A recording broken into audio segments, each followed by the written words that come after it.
I think Overwhelmed. Say it was unbelievable, say that he didn't deserve it, but in the back, he would be just thrilled. Tickled. Oh, he'd probably say Father Steve, it should have been named Father Steve's Day. Humility is the first word that comes to my mind. It's going, no, no, no, it's not about me. It's not about me. It's about this. He'd be proud, I think, but he'd think it's too much. He's just a very humble, quiet man. Well, probably to start off with, he would say, nah, you don't have to do that for me. He would probably come out, I can just imagine him with his cane and his little Mater Dei cap, and he would come out and he would smile and his eyes would tear up, and he'd doff his hat and then go sit down.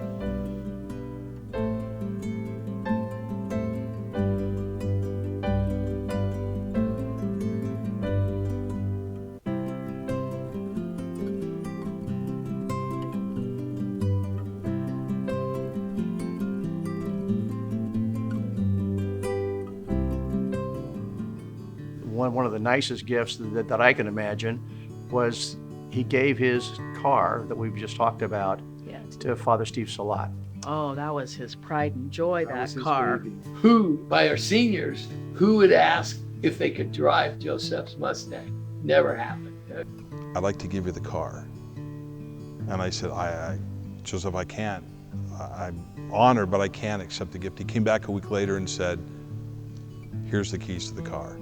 So the second time I took it. Joseph was happiest when he was giving to people. I was working in my office on a Saturday, and he walked into my office. And I said, what's up, Joseph? And he looked at me and he handed me a check. And I said, what's this? And I looked at it and it had my name on it, and I had a whole bunch of zeros on it.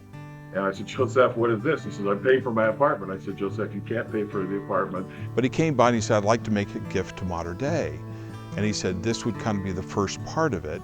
And so he handed me a check for $10,000. So we had a meeting, and at the meeting, Mr. Moeller presented us with Joseph's finances and said, Joseph wants to make this donation to the school. Really decided that Mater Dei would be the place that would get the best benefit out of it, as well as, he lived here basically his whole life, and everything he had was pretty much attributed to Mater Dei. I remember sitting with Pat Murphy and Father Steve and looking at this spreadsheet that they handed me, and my eyes kept going back towards the top three. Who made the donation for Joseph? And I said, Joseph. And Bruce said, what do you mean? Because it was a healthy amount of money. Somebody made the donation in his name. I said, no, Joseph made the donation. He goes, Murphy, what the hell have you been paying Joseph? How much money have you been paying him in salary? So we had a good laugh over that. It doesn't surprise me that he made the gift. What surprised me was the amount of money that was in the gift. Well, if you have your name on a building here, you know that you have to make some sort of a significant donation. So we knew it was significant, or I thought so. But it just amazed me, just one more layer to this man. That was just amazing. So I'm thinking, okay, maybe we'll get another $10,000. Maybe it'll be half of the total gift. But I was thinking in terms of thousands at most, not millions.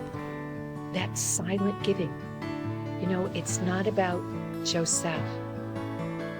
It is about the Christ, who he loved very, very much, and his mother, Mary Mater Dei. This was his family, and he wanted to take care of his family. And so it didn't surprise me. He always told that Mater Dei is his family. Mater Dei is my family, and that's the reason why I give all of whatever I have to Mater Dei. Well, first of all, because he had whatever number the total student body was in any given year, those were his children. The fact that he served this school, he served the students, and his spirit and his service live on forever.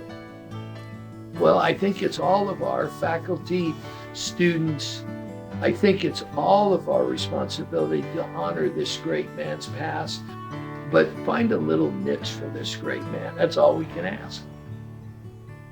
For me personally, his legacy would be to give and not to count the cost.